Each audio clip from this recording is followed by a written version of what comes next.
was married to the memory of one of Ghana's unsung heroes, now Dr. Ayita Chancellor, who is my grandfather. He was the paramount chief of the Busa traditional area and the longest paramount chief, reigning paramount chief in Ghana from 1951 to 2006. He was a pioneer for education, a gender and human rights advocate, and was constantly relied on by the British for the supply of soldiers during the Second World War. May he remarkably continue to rest in peace.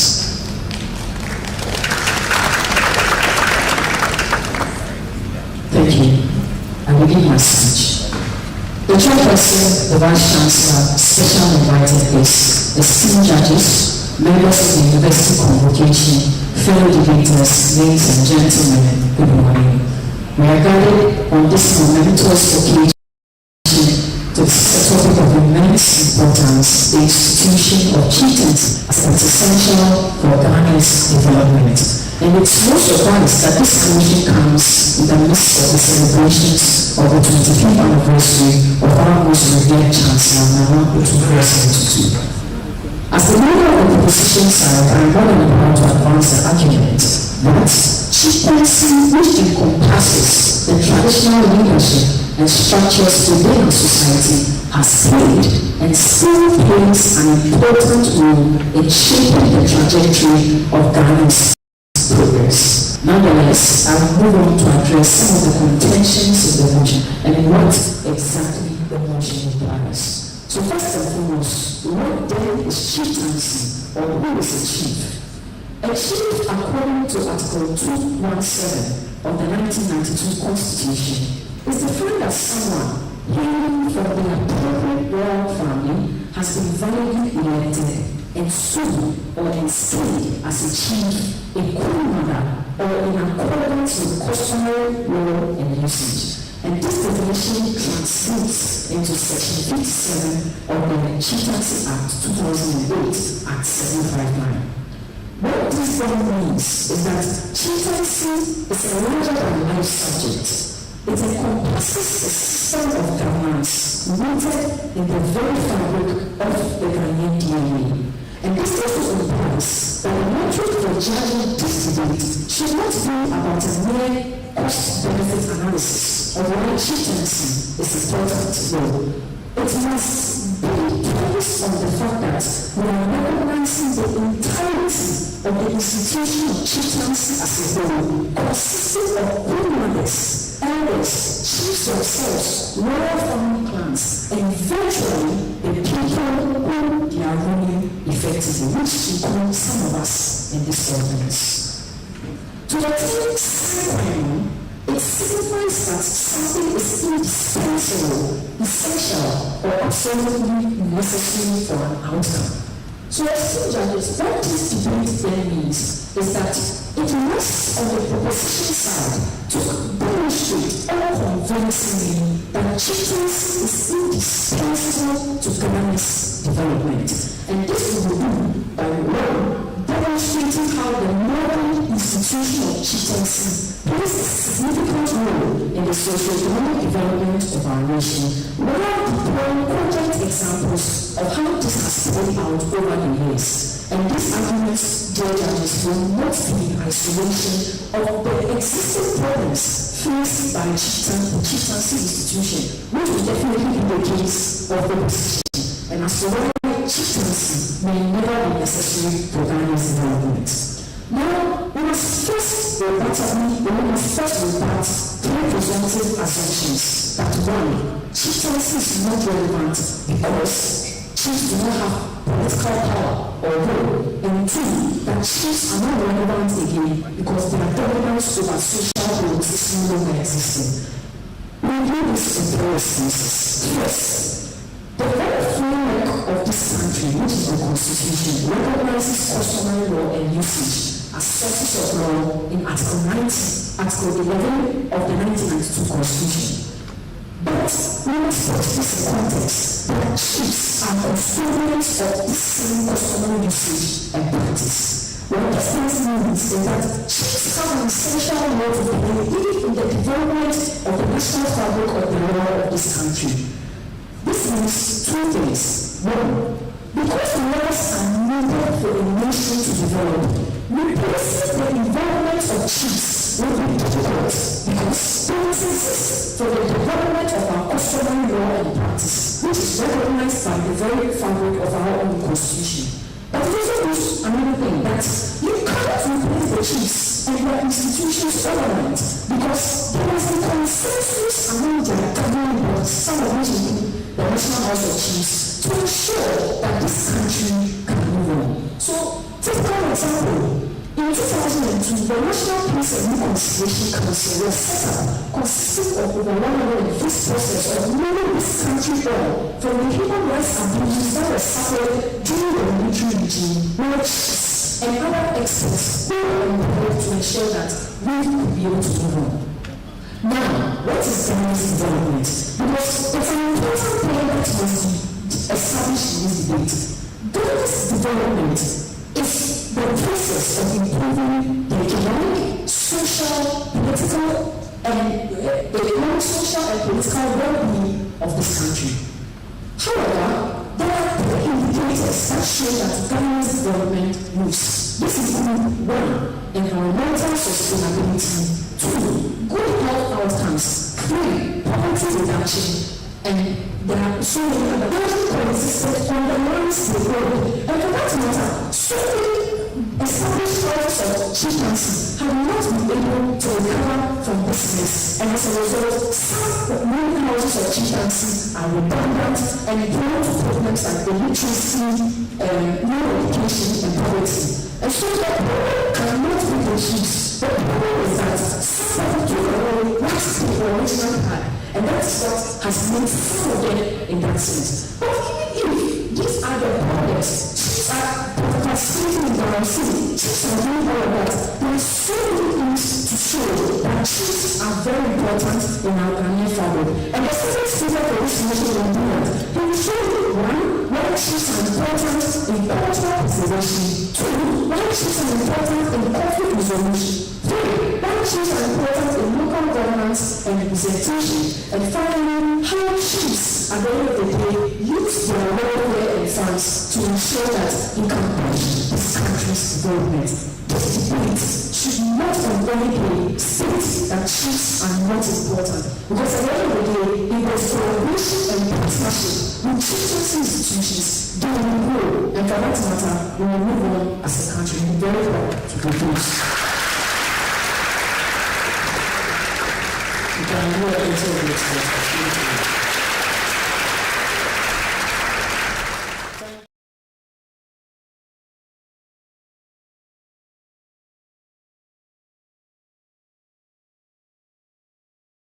Principals speak up for the opposition side to open their case.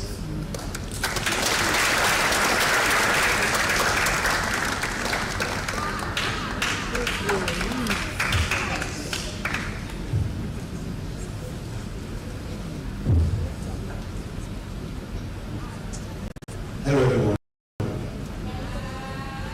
As someone whose prejudice was sponsored by the chief of the house, it's sad, but I will also come to prove why chieftaincy is still very important.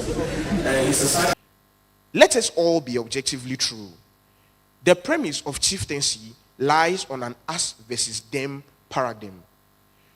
The people of the Ga area have the chief in the person of the Ga Manche. The people of the Ashanti state also have a chief in the form of Otumfo Osei Tutu II. What happens here is that for development, we need things like unity, people coming together, understanding each other, thinking we are all in the same boat for that development to occur. Unfortunately, the mindset that chieftaincy gives is that the person I bow to, or the person who is the king of where I come from, is different from yours. What this brings is a competition, an us versus them ideology. This is why when you go on social media, you get people spewing very erroneous ideas of kings, the extent to which they rule, and the extent of people that they have. Unfortunately, the existence of kings, chiefs, and chieftaincy as a concept will forever be ridden on the backs of an us versus them ideology. If this continues to persist, we cannot have the nationalist concept where everybody doesn't see themselves as people governed by another different person, but by a central government that works for us all. Because of the us versus them idea that is inherently a part of the concept of chieftaincy, it cannot be a driver for development in Ghana. The next thing that is of high importance in today's debate is how murky the lines come between the powers of the government and the powers of the chiefs. The constitution in embodiment of culture. The same constitution gives the power to the government to be able to operate. When issues of land disputes occur, when issues of who do people listen to occur, it brings a conundrum of who do I bow to or who do I listen to. At that point, people are torn between, should I listen to the traditional power or should I listen to the governmental power? We see the existence of these two bodies, which are of very high importance, will always leave Ghana in a state where people will be in the middle of what do I listen to or who do I listen to. We think when this occurs or when this happens, it brings people to a state where there's a mental and cognitive dissonance which hinders development to that extent. The last question which I will address is who develops Ghana? Who develops Ghana is the central government. Who develops Ghana is the person that has the ability to make policies and frameworks to rule the country. Who develops Ghana is the person that plans 10 years ahead of where the country should go. Who develops Ghana is the person that every Ghanaian surrenders their power to. Unfortunately, that person is not the chief or that societal dynamics of present-day Ghana. Why chieftaincy is not a sine qua non for Ghana's development. A study by the History Department of KNUST in 2017 stated that the Ghanaian society is evolving due to factors like urbanization, globalization, and the demographic shift has brought about things such as social norms and new structures. Because of all things, people are no longer bound by the powers that chiefs used to have. They focus on other things now. People no longer listen to orders given by chiefs, etc., but rather by the courts and the government. And due to this shift in societal norm, the powers that they used to have over people are ones that go away. In conclusion, Nana Chairman, Honorable Vice Chancellor, panel of judges, invited guests, ladies and gentlemen, chieftaincy has brought about an innumerable amount of good things that we can all be proud of. However, the institution is not a requirement for Ghana to move forward. We can all applaud the institution for what it has done and can do, but we can all accept the incontrovertible truth that chieftaincy is not a sine qua non for Ghana's development. Thank you.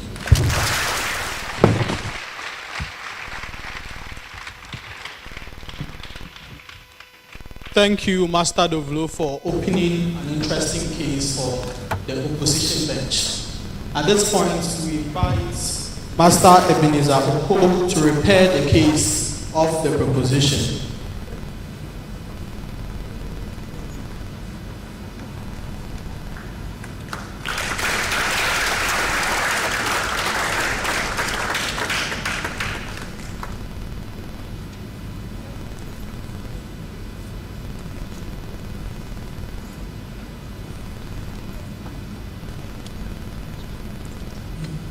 Good morning to everyone here once again, and the chairperson, standing on all protocols established. Standing on all protocols established, I'll continue to advance the case of the proposition side of the House in today's debate. That's chieftaincy is a sine qua non for Ghana's development. Interestingly, I think it's just great to note that I'm a Ghan, but I find myself in KNUST, and my child is a very revered Otumfo Osei II, whom I very well respect.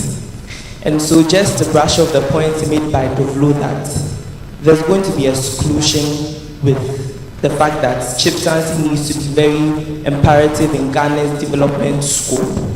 That doesn't play because we have people coming from diverse backgrounds still understanding that these are people who form a very tradition. We still accord these people the necessary respect. So I'd love to bow to the chairperson once again. I salute you, Your Majesty. Now to a few more rebuttals. Opposition says that the government has thrown away the place of chieftaincy in Ghana, and because of that, chiefs do not play a critical role in Ghana's development. A few responses to this.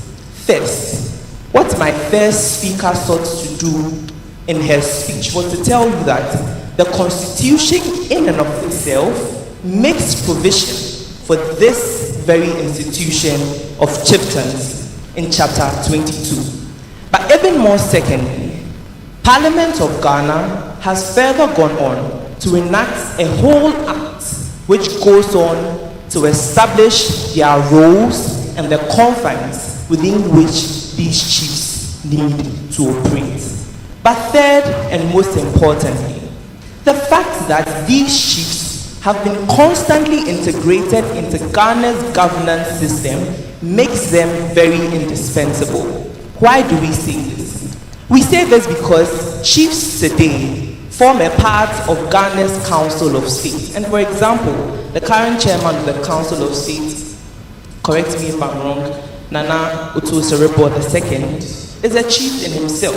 And so these people form a very critical part of Ghana's governance system. And so to say that these people are not important in Ghana's development structure is not where the debate lies today.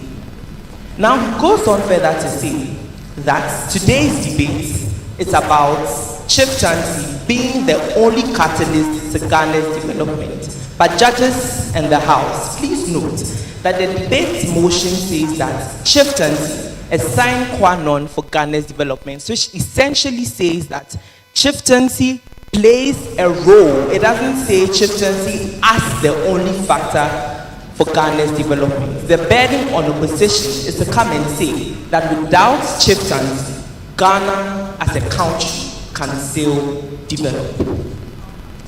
Finally, on his rebuttal, he asks the question of who develops Ghana.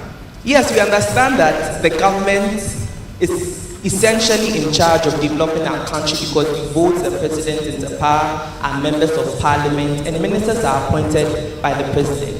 But it is very worthy to note, House, that a few months ago, I believe, I esteemed Chancellor launched the Hill Okonfa-Anoche project, which seeks to make massive renovation to the current state of the Okonfa-Anoche Teaching Hospital. I believe that if the matter of development was just restricted to our governmental leaders like the president and etc., development in places like the Okonfa-Anoche Teaching Hospital and other very essential parts of Ghana wouldn't take place. And I believe that with these examples, it is important that opposition, second and third speaker come and do a better job. I'll go further, House and judges, to tell you why we believe that chieftaincy is very indispensable in Ghana's development. First, we strongly believe that chiefs have constantly over the years played a very important role in social cohesion and ensuring that people from the various grassroots are garnered and mobilized. How has this played out?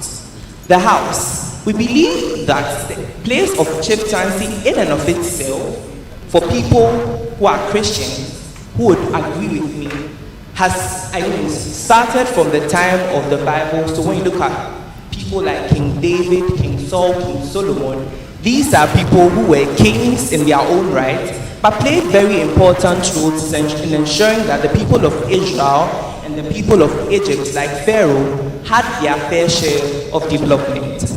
Now, in our current state, chiefs have constantly over the years ensured that literacy and illiterate people which they rule over under their stools and their skins are people who have a sense of identity and a sense of belonging. That is why you find a lot of Akan or Sonana. And for me, again, I'll say, okay, Miji, Mijenche, Nche, Ke, Imbula, Che, Ni, Sefu, Tekichu, the second, Ibi. And this all goes to say that with the system of chieftaincy, we have a system of belongingness and a system of identity. What this does to the ordinary Ghanaian is that even if I'm not enjoying the national cake, even if there's no development of government in my area, I can simply walk barefooted with a cloth around my waist to the king's palace to sit and be heard as the ordinary Ghanaian without having that exact access to the office of the president at the Flagstaff House or the office of the local government member. And this is just because I belong to a stool or a scheme. This essentially goes on to not just actualize me in my social needs and my physical needs, but gives me a sense of self-actualization and makes me feel that this impact. This essentially themselves as a part of it gives these people an identity, but second, it makes them great contributors to Ghana's GDP, to revenue, and to export and import taxes. When these fishes and when these captive fabrics are exported. And like recently when we saw the first lady of the United States of America clad in beautiful kente, this goes a long way to make the ordinary Ghanaian feel like they belong. I don't think the debate needs to go to whether or not chieftaincy as an institution needs to be done away with. The debate lies at the point where chieftaincy needs to merge with modernity in order to ensure that Ghana as a country develops. Opposition has a burden to come and prove to us that without chieftaincy in their world, Ghana will still develop as a country. The chair of the House, all protocol observed. With this, I'd love to end my speech. And thank you very much for the opportunity. Thank you. Thank you. Thank you very much, Master Ebenezer Oko Atiapa. Interestingly, to respond to his speech is his twin brother. And whilst they decided to speak on the opposing sides of the debate, he decided to be fair and his brother decided to be dark. Also interestingly and remarkably, he decided to read law and his brother decided to read civil engineering. Yeah. So to respond to the case of the proposition is Master Emmanuel Atiapa. All right.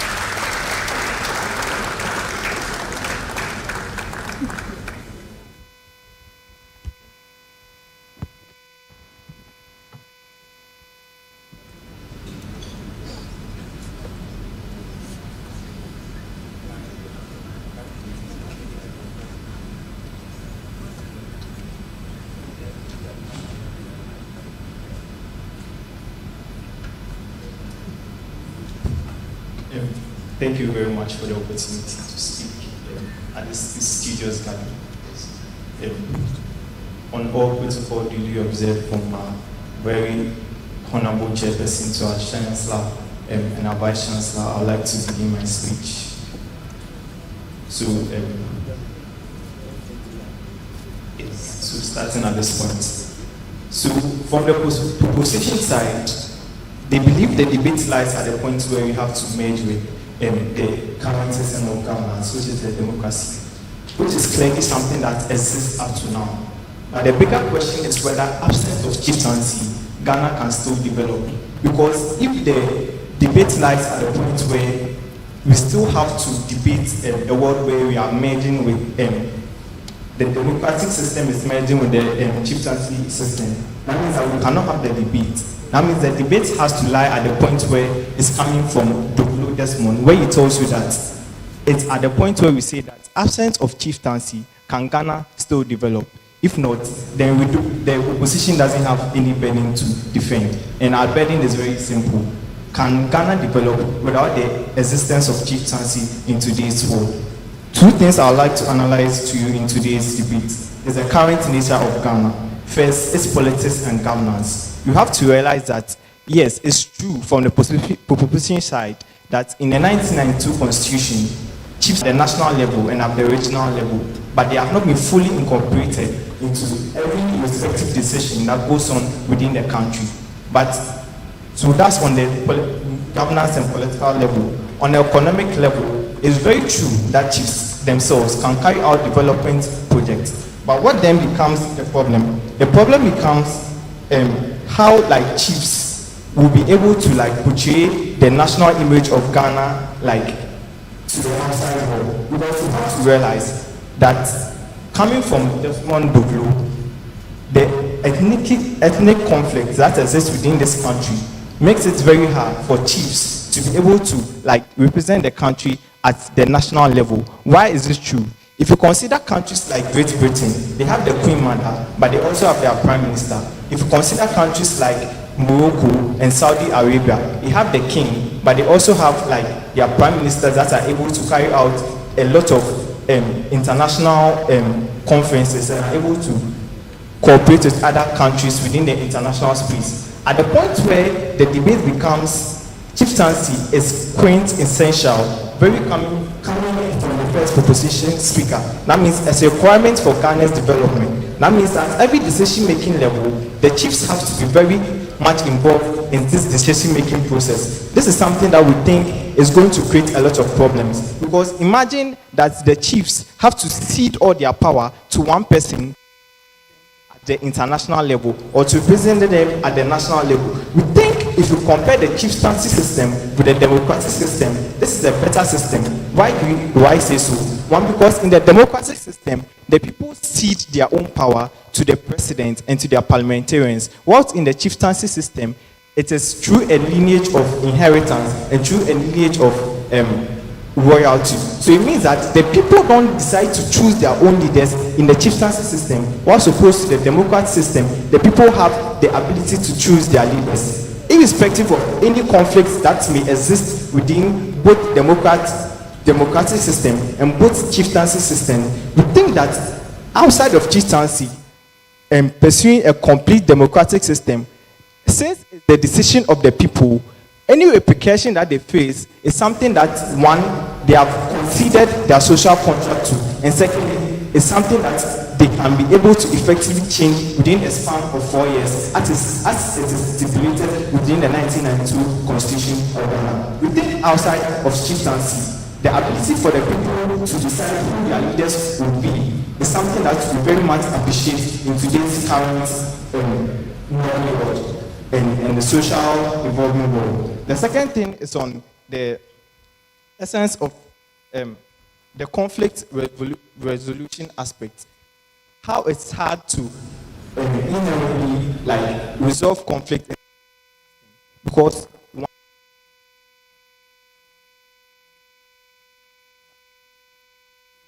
winner of the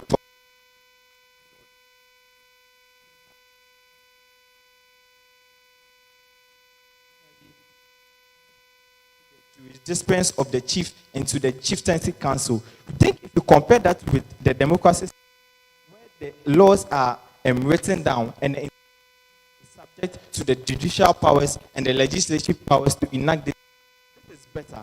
Why? Because for the people to know where they are going to offend someone. If I offend, it's something that in the chieftaincy system has the power to decide whether you system has the power to decide whether one you are guilty of the law or innocent of the law. In the world where we pursue a everything is stipulated and clear. Justice and fairness is something that will be inherent where chiefs a certain form of respect within the 1992 Constitution and within various regional bodies. At the point where this has been practiced as to this point, and chiefs are already respected within the current status quo, in order to pursue a full democratic system where chiefs will still be respected, but their influence in being able to take decisions and influence the national cake is something that we say cede the power to the people, because at best, the people make up the country. Any repercussion that they deal with is something that they decided from, as opposed to the chieftaincy system, where they don't get one any hand in deciding.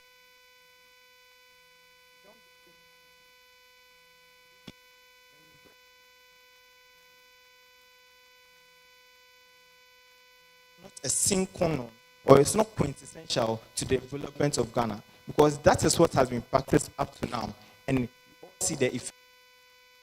Pursue a world with the utmost power to cede the power that the social contract power that they have to the leaders that they want. Very much happy to oppose. Thank you very much, Master Atiakpa. At this point, we invite the final speaker from the proposition bench to close their case.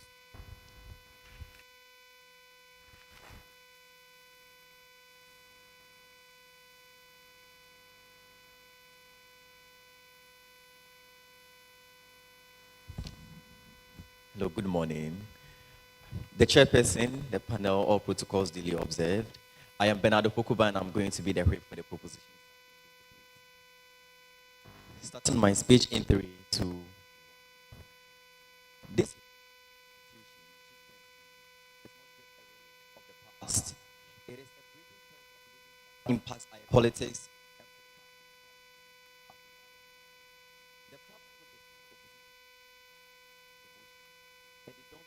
Are bedding in this debate because the very premise of the rule is the very first speaker was that it's a beneficiary of this particular system. I don't know how you can be a beneficiary of a system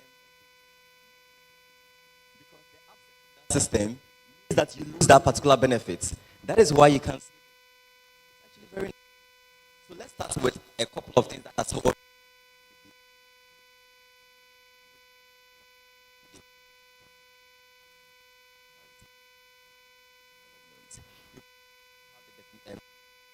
Definition, but importance for the messages change within the society makes better. You can classify it as development. It means that in as much as we prove to you that chieftaincy as an institution carry out practices, activities, or events that makes people's lives better, we win this debate. But the most important, the conversation is simply about whether chieftaincy as an institution is relevant or not. Now, at what point, what does it mean for you to say something is not relevant? I think that is where you get to know what these guys needed to prove to win the debate. When you say something is no more relevant or essential, what you are basically the abolishment of this particular institution in and of itself, because just in case it is redundant, it means it shouldn't exist. The facets of the speech from proposition was on 3 things. 1, the social cultural facet. Secondly, the politics. And thirdly, the economic impact. So now let me just summarize why we are winning on all those particular 3 levels. Let's start with the political impact of the chieftaincy institutions. I think it is very important for you to notice that state institutions.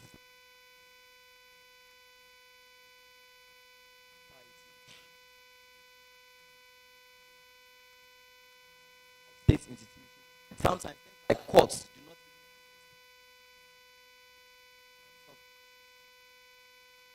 The chieftaincy institutions rule.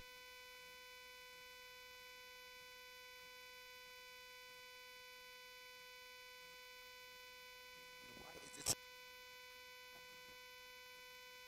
development? Because at any area,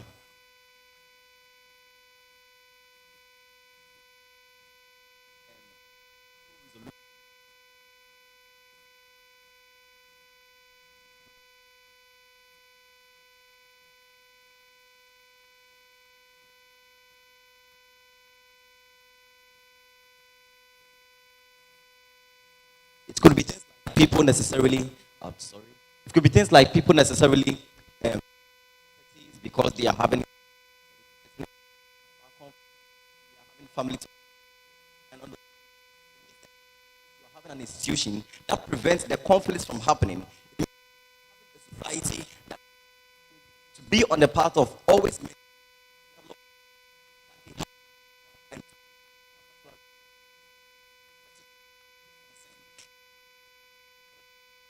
sense of even or even these particular rural areas.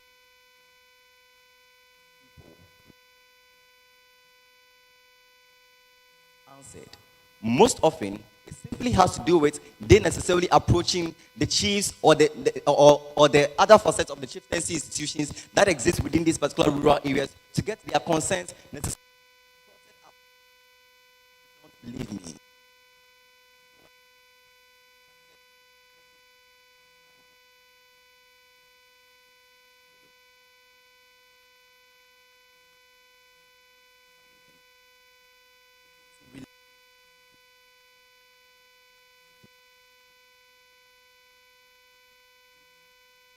Political institutions. Why is this true? For a couple of reasons. One, most of these particular as in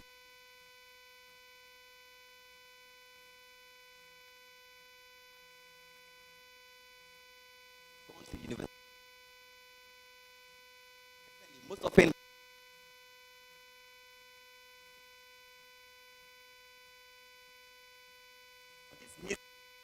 the kind of that is created for the which you cannot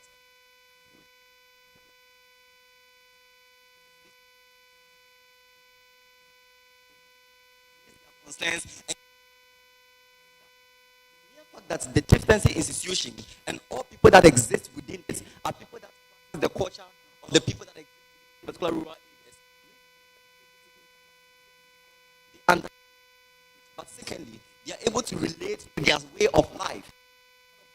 And that they are better able to, not sufficient to necessarily fulfill those particular obligations in those areas. If you really want to know the absence of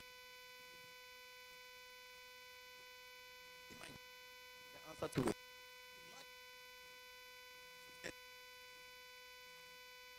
they will ability to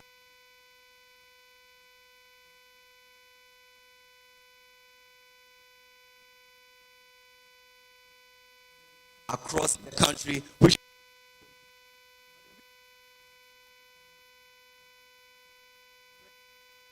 is that his twin brother was not saying that we have to mix chieftaincy institution with democracy. He was simply responding to Dovlo's idea that has lost relevance. And the argument was that it hasn't lost relevance because even the mainstream political governance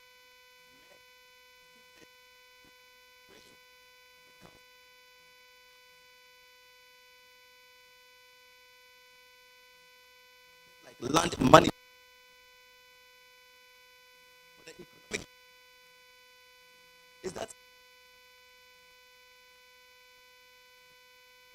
the development of infrastructure. If you want to build a road, if you want to build an industry, you necessarily must have a land. Just in case we don't have people facilitating of resources, and that's to win the war on who actually owns a land in that particular regard. Their existence means that there is a better facilitation of these allocations, and it means then that if that these exercises can be done by someone else, then it means you appreciate the work they are doing chieftaincy institutions to another system or another department in any way. Our idea isn't that chieftaincy is better than democracy. Our idea is that its existence has not replaced democracy, but it has better complement the political institutions we are having for it to fulfill the obligations it has not been able to fulfill to almost all of its citizens. We are very proud to defend this particular motion. Thank you.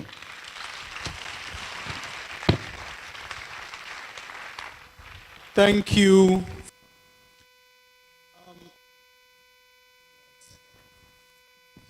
For the proposition. So we welcome Ms.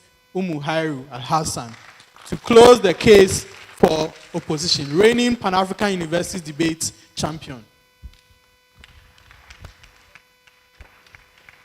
So I begin my speech. The chairman, Honorable Vice Chancellor, University management, guests, fellow students, ladies and gentlemen, I am greatly honored to be given this opportunity to speak on such an august occasion. The motion presented before the House, Chieftaincy as a sine qua non for Ghana's development. First thing to note, the first speaker of opposition ran into myriads of fallacies in her bid to argue for the side of the proposition.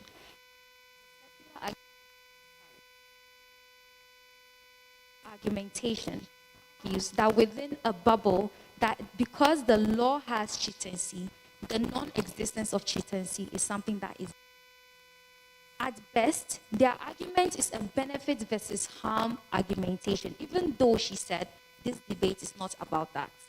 In order to propose something new, it means you need to argue the counterfactual. So if we remove chieftaincy from the Constitution and from the law,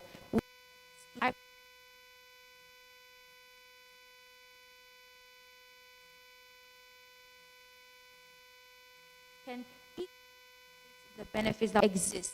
The push that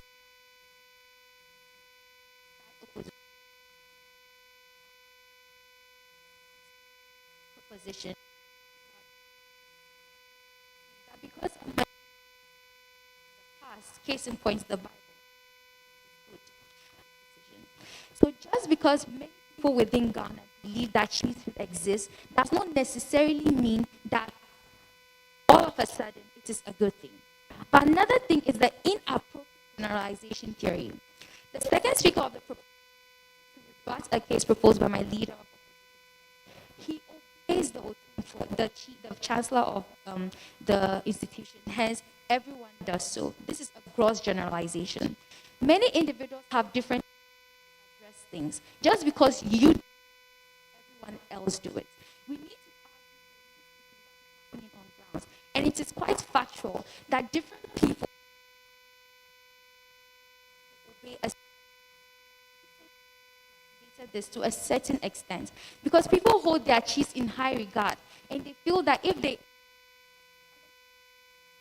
claim their respect, they offer.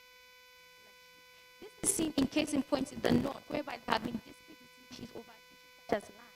If they solve it, argue that the chief is a zero-sum game, then no side of the debate is on whether or not conflict is a result of conflict.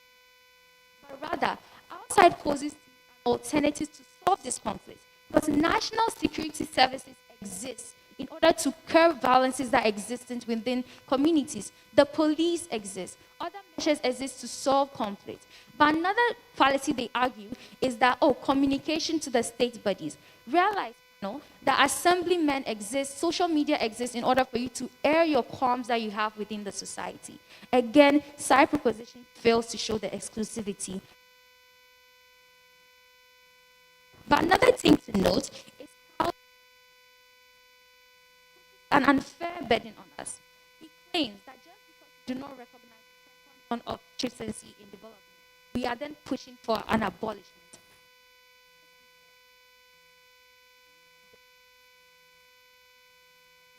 Something is not pivotal to the development. Not wish for it to be gone or disappear.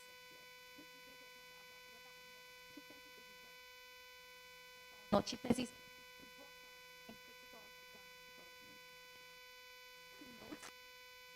on what we propose capacity.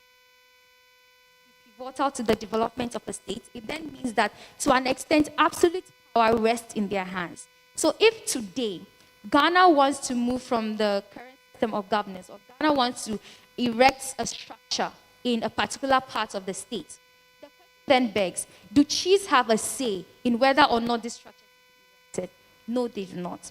The absolute power has been given to the governmental structures, meaning the capacity for chiefs to absolutely decide what is going to happen on grounds is not there, it then means that they are not sine qua non to the development, meaning without their existence, the structure would still have been erected, Ghana would still have developed. It means side proposition failed in their burden in today's debate. But another thing to note, panel, is that this debate is on three things. Firstly, we recognize that chiefs are symbolic figures. They represent the genuity of the Ghanaian state before colonization. And we uphold their current. But then,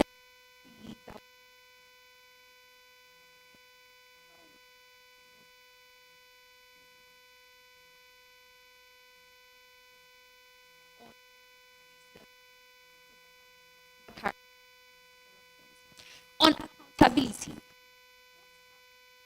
cannot do the same for a chief. Chiefs are not able or that does not favor you have is the government, meaning the chain of communication is directly tied to the government. If you remove the chief, you will still call out the government, meaning chiefs are then not sine qua non development, which then translates to democracy. In today's a conversation on the exclusivity bit. Exclusivity primarily. In a world whereby Ghana did not have chiefs in the constitution, like Cleo said, would we still have this great institution we call KNUST-TEK? Would we still have so many great institutions and so many great structures that we have in the country? Other corporate social responsibilities, such as creation of NGOs, etc., are not exclusive to chieftaincy. Many individuals do it equally, hence it is not enough to say they have done it, so without it, development would not have occurred. We are proud to oppose.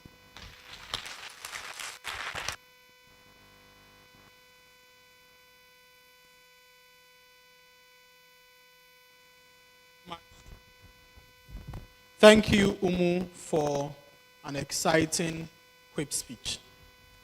So this is why, back to back, we have been World Universities Debate finals. This is why we have won 6 out of 9 of the Ghana Universities Debate Championship. And this is why we have 4 times Pan-African Universities Debate Championship.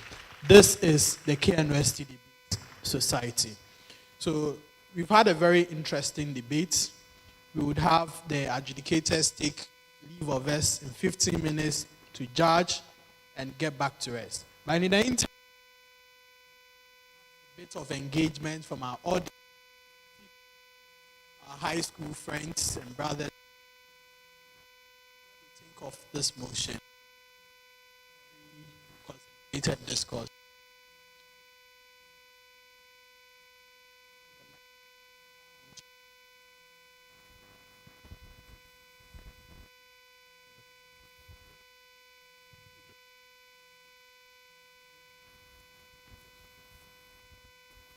Yeah, so let's try to have about 3 engagements from each side.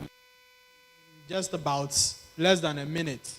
Let's see what you think of the debate as happened here, and then also what your unique view or contributions to the discourse is. So let's have first person speak to us.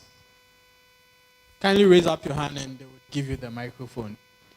If I don't get anybody, then I'll start to call out people. And I'll call you by the color of your dress. And I like calling people in white, so. Especially when it's a green vest on the white. Quickly. Anybody? Your thoughts? So, quickly introduce what has happened and your unique perspective. All right. Please, good morning, the Chair, Vice Chancellor, and all protocols observed. Please, my name is Seth Ofori, and I believe that chieftaincy is really relevant in development. I like how the opposition opposed to the proposal or the motion. But I would like to say that I'll use this example. Let's say you suffered to get yourself an iPhone, okay, or get yourself a piece of land, and people start to come in and also benefit from the piece of land you are having. As the one or as the leader who went to, buy the land or discover the land, you have the land at heart, and therefore you do everything possible to make sure that the land develop and the people who come around you also live a better life. So I realized that the opposition made a statement that the world or Ghana can develop without chieftaincy, and I don't agree with that. And also, they also said in the modern politics, political leaders or those in government, especially the president, can be re-elected, or people can impeach the president and then re-elect a leader. In chieftaincy too, they have what we call distilment. When a chief is trying to, do what is wrong in a particular community, the members of the community will not just sit down and watch the chief, but he's accountable to the people as well. And when a chief is trying to do what is not right, or trying to promote what we call social,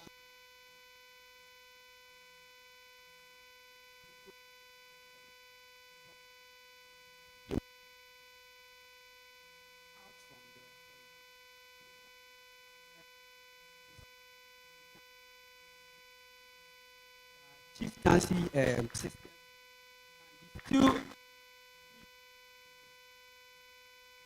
they have the sole power. Thank you very much. Contribution to the discussion.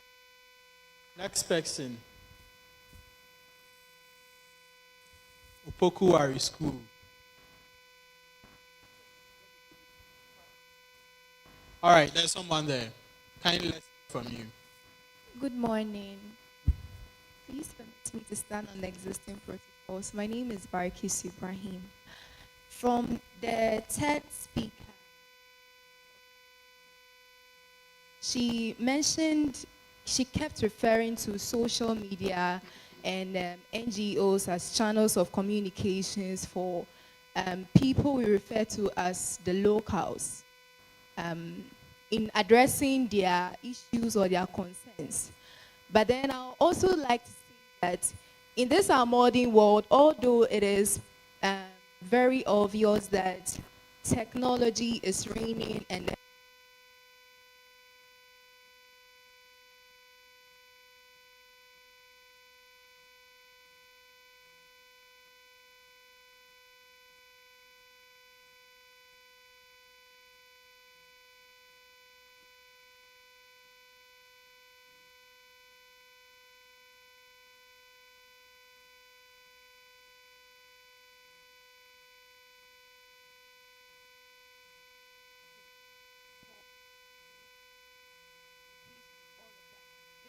pause on the concerns or what the people or their problem is that they would like to address. So I still stand for the proposition team. Yes, I am still for the position that development in Ghana is paramount. Thank you.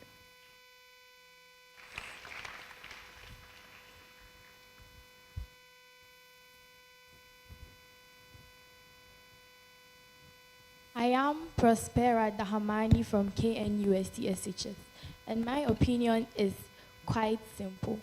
My fellow senior high school students here and I have most likely learned in social studies class that Ghana is a developing country. And then most times when you hear developed countries that come to our minds are US, Germany, Canada, and the like. But yet I have a simple question.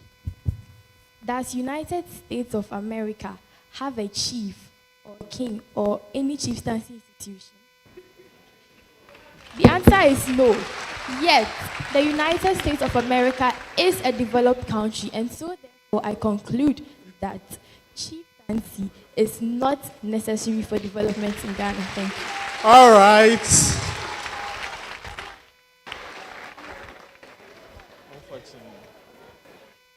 All right.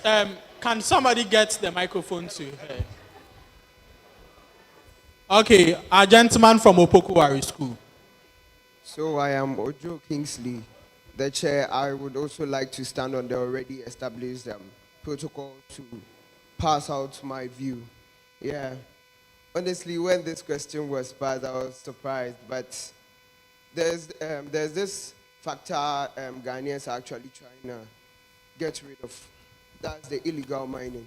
And most of the times, I remember in the speech of His Majesty Otunfo, he said had hands in how these illegal miners get their way through to get lands, in their gold and other resources.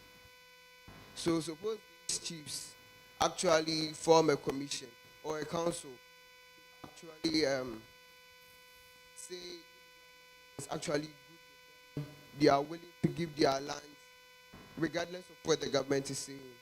How will the country actually be? We all have to ask ourselves. So I think chieftaincy in development of the country is actually very, very important, as my lady from the other side said, honestly. And with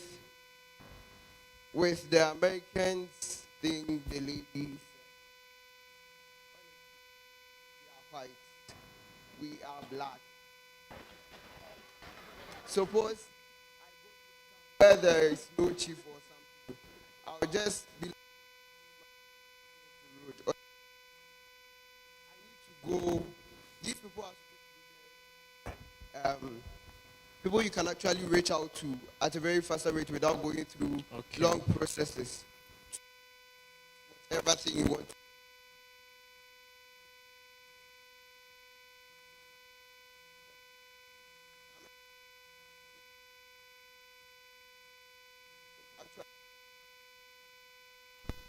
Thank you. And you have deliver an oral adjudication of what the judge's perspective of the debate was. All right. Okay. Yes. Pardon me because I've lost my voice. But then I'd also like to stand on existing protocols to continue with what I want to say. Please, I want all of us to note that we have a local government, and then the local government is a sub-governmental body established by an act of parliament to administer or to give administration to people. And then with the local government, we have the RCC, and then these short institutions, they all contribute to the government. They help the government, and then they help the people at the grassroots give their grievances to the to the government, to the central government. And so I believe that the government is also trying its best to reach out to the people at the rural areas and then the urban areas as well. And so when we have the RCC, the Metropolitan, the District Assembly, all of that are helping the government know what the people want. And the government is also listening to them to administer to the people. So I'm in support of the motion. All right, thank you. So you take one last person. Yeah, please, I'm Hamza, with all protocols observed. I just want us to tackle the topic itself. Sine coin, what does it mean? Without. As the sister just said, without, we can still make progress. So initially, we used to depend on the chieftaincy. Now the government have replaced it, as they said. So without the chieftaincy, the government is still there, and we have MPs and ministers and other stuff. So they are there to speak to the members for us. So if they say that the people can't give their grievances to those members, the MPs, they have to come to those local places so that they understand the language. So it is possible that they will understand the language. And I think that without the chieftaincy, we can still make progress. Thank you. All right. Thank you very much for your contributions to the debate. before I call the chief adjudicator, we've had a very interesting debate, primarily from the proposition side. They argue that they recognize the existence of central government, but because of so many structural defects, inefficiencies, and all of that, they strongly believe that chieftaincy as an institution has a great complementary role to facilitate Ghana's development, without which our developmental trajectory and progress would be very, very difficult. The opposition also argues fundamentally that whether or not there is existence of speech of chiefs and the chieftaincy institution, there are sufficient structures and trajectories for which developmental progress can evolve in Ghana. And this can happen even if we do not have the contributions that chiefs have for our development. To judge this debate, chief adjudicator in the person of Master Pascal Blaise, who was once a member of the KNUST-TEK Debate Society and currently a teaching assistant at the Civil Engineering Department. So Pascal, kindly do us the honor to give us what the perspectives of the judges were in this debate.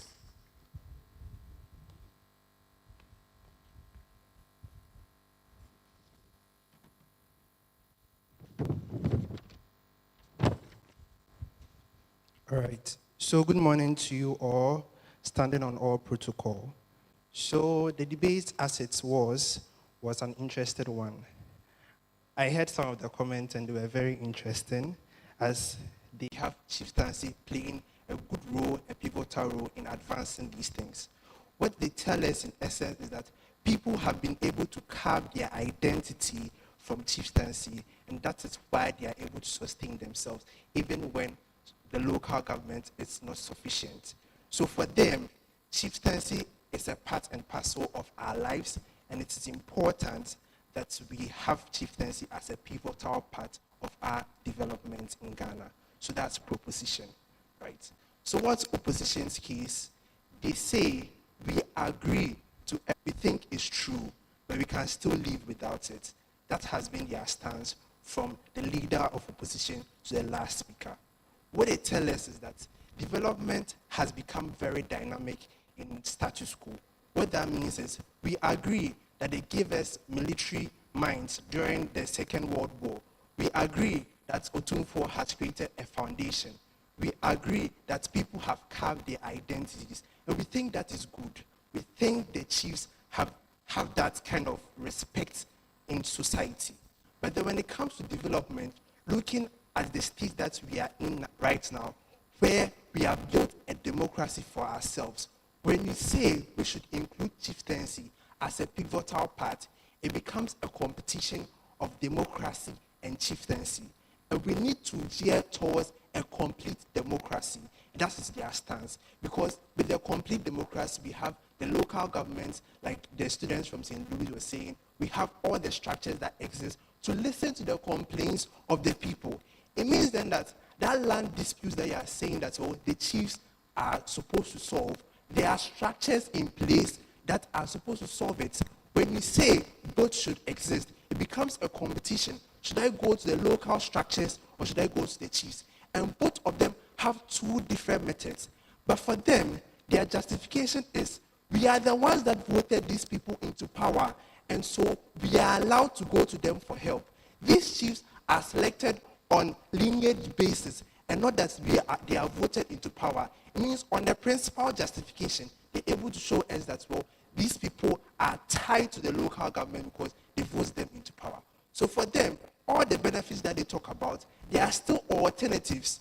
And realize the motion says with or without. So without the chiefs, can those alternatives play the role? Can the alternatives, private organizations, NGOs, and whatnot, can they fill spaces in the Council of State? Can they build more foundations? Can they give us hospitals and all those things? If the answer is yes, it means these chiefs can't be replaced. So that's how the conversation became in the debate. And the adjudication for this round is based on the contents of this debate. It's possible, like Dovolo, he doesn't actually agree, but then he had to debate why this shouldn't exist. Based on the conversations that happened and based on your discussions, we agreed as a panel unanimously that side opposition wins the debate. Thank you very much.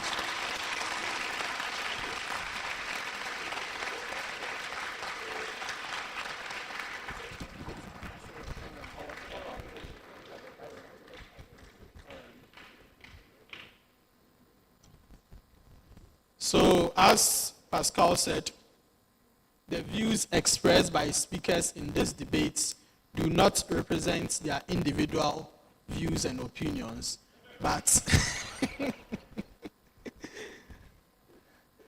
but for the purposes of this debate, and that the conclusion reached by the adjudication panel is also reflects the content of the arguments and how they appeared in this debate and do not represent universal truths in that consideration.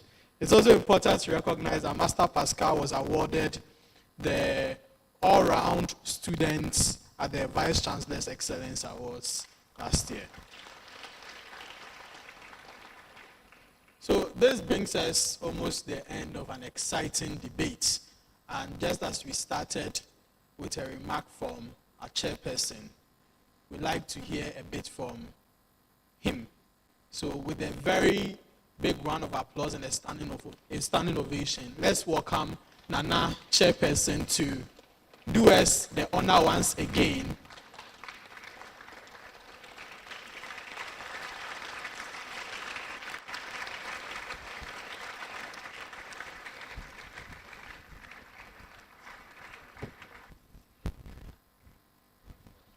Please take your seats.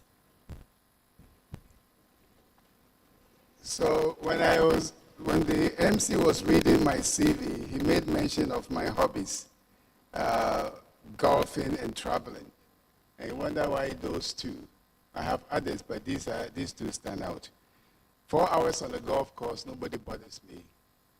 I have fresh air, I can relax, I can decompress, if you understand what decompression means. With all the hectic schedules, we need to decompress. And when you are home or in the office, it doesn't happen. So on the golf course, we do that. And I'm very lucky that I get to do that with His Majesty at least 3 times a week. Then traveling. When I'm traveling, I may be alone in the plane or with my wife. And nobody bothers me either. So if I have a flight that takes me to New York, I'd rather go through Dubai, Toronto, New York for 15 hours. Because for 15 hours, I'm on vacation. And I can read, I can watch movies, can do everything. So what I'm basically saying is that coming here this morning is one of my hobbies when I travel. Go to meetings, conferences, hear both sides of the debates, arguments. And it's always good to be a student. And one day I was doing some homework at home, and my grandson asked me what I was doing. I said, I'm doing homework. He's only 8. He was 8 then. So he started crying. I said, why are you crying? He said, at your age, if you do homework, then I'm in trouble. But we should always be doing our homework. So I have learned a great deal this morning. I'm very happy that I'm here on His Majesty's representing him. I really enjoyed the diversity from the debaters, their diverse backgrounds. Even the twins were not the same. My questions, are you identical? No. See, they're not the same. Mom takes twin A and dad takes twin B. That's the first debate. But the gender balance also could have been better. We have 2 ladies on the panel, and I have to applaud them. They did extremely well.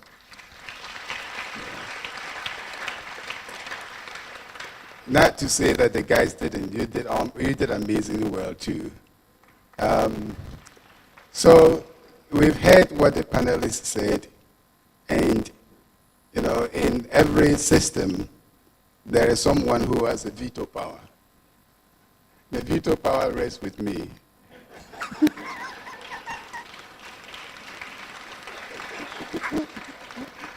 And I heard a disclaimer But the end, I think we've all then agreed about what chiefs are supposed to do. And it's all about leadership. Really, that's what it's about, leadership. Even when chiefs were sworn in at a very tender age, they were given agents to work with. And Otumfuo Osekwam was 12 or 13 when he was installed as Asantehene. And he was given a regent to work with until he came of age. Prempeh, the first, was only a teenager, but we all know what he went through, spending 27 years in the Seychelles. These were individuals who were seen as symbols of authority. And really that's what it's all about. Who is a symbol of authority that people are going to respect, respond to, obey, and be able to have faith in to execute the policies and procedures or whatever needs to be done to improve the quality of life of people. It's all about quality of life. We talked about the sustainable development goals, no poverty, no hunger, good education, good health, water and sanitation. And by the way, you all know that we're supposed to achieve all this by the year 20. It's impossible. We're not going to get there with the governments that we have, not just in Ghana, but all over the world. So I would say that it's what you start with. That's the first thing. If chiefs never existed, this would have been no debate. But we are here. And therefore, you can't get rid of us. If we weren't here, you may be calling us to come in. We didn't start with the Republic. We started with our traditional chieftaincy rules, and the British recognized it. And they needed partners to work with when they came in. And the partner that they had to go to was the chief, who they communicated with, and then had all kinds of trade deals and communication deals with them. So that's indispensable that we have to be here. Other countries may have gotten rid of it. It was no brainer. There was no need for them to reinvent the wheel and bring in a chief. They had left UK, they have left the monarch. It didn't matter who was there. It was any landowner they had to fight and eliminate. And at the end, they started fighting themselves, the British and the French. The French weren't the chiefs. The British weren't the chiefs. They were both explorers who were after land. And they started fighting themselves. So it's what you start with that you have to make better. We had the chieftaincy from before the Republic. And the question is, they were the leaders, and are they good leaders? Are they supplementing or complementing what the Republic is doing? It should be a complementary function. And the complementary function is what we have to do better. And I think that is the question. Now, if I were to drop there today, God forbid, will there be another Hiahine? Yes, there will be another Hiahine. There will be. But so long as I'm here, I have to function as a good Hiahine. As an advocate for change, and as an advocate for peace, tranquility, and development. When the district forest was commissioned in 1952, and I'm saying this because it's my jurisdiction in the Ahafo area, the commissioner, Sir Arden Clark, met with the Hiahine to draw up the policy, and the Forestry Commission to draw up the map of the district forest, because the Hiahine was the landlord. Okay? Now, the district forest, if you know what I'm talking about, is 40,000 acres of forest reserve. Today, it's 80% cocoa. And I've been trying to get the government to either de-gazette or reverse the policy because you took it from the chief as a forest reserve, but it's not anymore. So what do? I don't have any say, but I'm the landlord. So did they really do what they're supposed to do to develop the area and the country? Yes, there's economic value from the farms, but that's not what it was meant for. We need oxygen, we need clean air, we need carbon credit, we need more trees. Excuse me to say, maybe not more cocoa. So the joint effort between the chiefs and the ruling government is critical, and that's where sometimes it's missing, that the collaboration is missing. And the behavior of chiefs, making them seemingly irrelevant, It's not synonymous with getting rid of them. You're not getting rid of the messenger, of the message. You're going to get rid of the messenger, but not the message. We should hold a message. There may be some bad apples among us, but there are plenty of bad apples in government too. There are plenty of them. We talk about galamsey, not just the chiefs. I have galamsey. Based on my power, I can destroy him or I can punish him. And then I'll tell him, work with the local government, the district assembly, the district commissioner, and the local security, because I don't have security. So I can tell my chief, don't do this, this is your punishment. But you need to work with the local government and provide the security agents to stop it. Now, if they don't stop it, is it my fault? Did I not do my work? I've done my work, but I cannot trial criminal cases. That rests with the government. I will try civil cases. And for the civil cases, we have democracy. If any of you have been to Menchia Palace during the king's sitting, you will see that after the opposing factions present their case under oath, the king passes the message around. Kontreni akomu, abontin, adontin, benkum, defa, akwamu, chidom. We all speak our mind. Democracy at its best. And it could be on a chieftaincy, it could be on land, it could be anything, but it's democracy at its best. Before he rules, and he rules favorably, based on the evidence that is provided. So, there's a medical term called hybrid, you all know. It's a mixture, black and white. Maybe that's what we need in this country, a good black and white. You know, we need the color green, yellow, and blue. We can't live with yellow alone, we can't live with blue alone, because that's not our culture, it's not what we started with. We are here with a system, so we need green. We need a better hybrid for the two to work in unison to make it better for the development of the country. We cannot abolish it, it's here to stay. We can't make it the sole arbiter or advocate for change in development because we have a republic. The question is we need to make the two work better. And on that note, I will say that the chiefs are here to stay and they have a role in the development of the country. We've seen what Otumfuo has done. The land that you are sitting on, this university, is owned by Otumfuo. Otumfuo gave the land to the university that we have today. And we're very happy that his leadership is exemplified in his works, his examples. If we all were like him, he will probably tell us tomorrow to replace the government.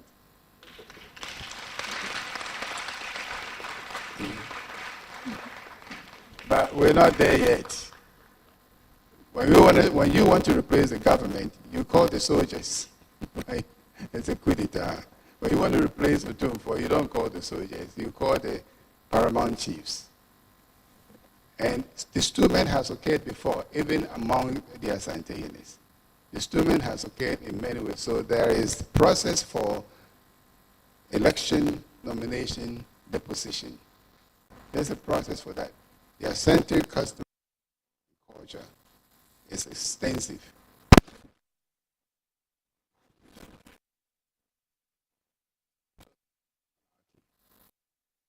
Until the Republic. So we're very pleased to have the debaters. You guys did a great job. I congratulate I call these guys the OP side, opposition side. And you did the PP side, proposition side. I think you all did a great job. But, as Socrates said, the unexamined life is not worth living. We need to examine ourselves, our systems, our policies, our institutions. The institutions that are not working is not because of the chief, it's because of the government. The judicial system, if it's not working, it's not because of the chiefs, it's the government. The security system, if it's not working, it's not because of the chief, it's the government. And that's why the Otumfuo has found it necessary to inject himself in all these development programs with his foundation, with his travel, with his advocacy. And what I will end by saying is that I pray that all the chiefs will be like him so we can become better leaders to complement the work of the government so the development can proceed and become very relevant to improve the quality of life of every citizen on this land that we live on. Long live the King, long live our nation, Ghana.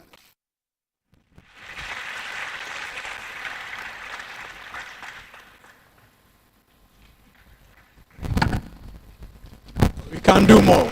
Can do more.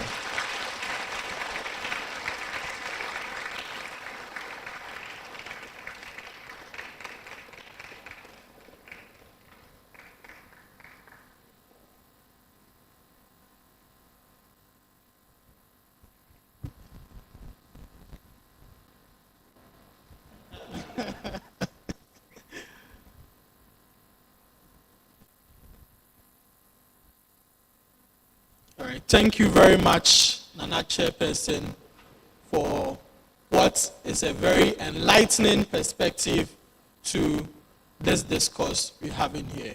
And I think that was a few minutes of a lot of enlightenment about a lot of issues that need to continue. The discourse needs to continue from here into other spaces as well. So that was an exciting academic discourse. That was an exciting level of engagement by way of debate. And finally, we brought this to an end. We'll invite Reverend Dr. Anthony F. Na to give us the closing prayer for this occasion.